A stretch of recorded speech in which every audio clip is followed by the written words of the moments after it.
Well, as far as Russia and China is concerned, no doubt that they will get closer to each other.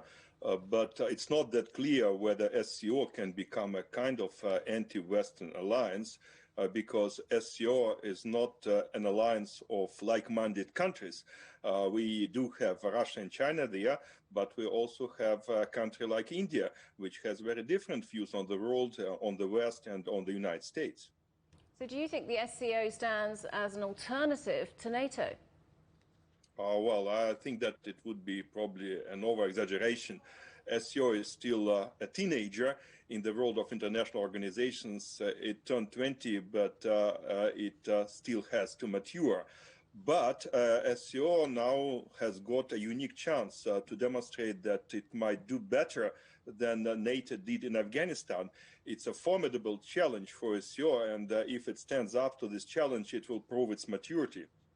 So what does the SCO bring when it comes to addressing international issues, like in Afghanistan, for example? How valuable is its different perspective?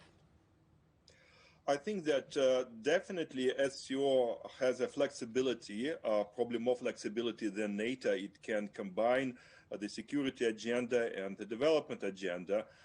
It also might try to go for lowest common denominators on certain issues.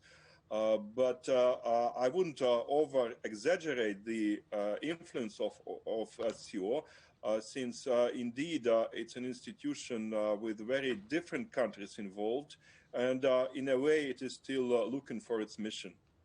So it's marking 20 years, the SCO. What role does it have to play today, do you think, and what role has it played in the past? Well, it started as a rather modest initiative. The goal was to fix remaining border problems between China on the one hand and a number of post-Soviet republics on the other. Then ambitions started to grow.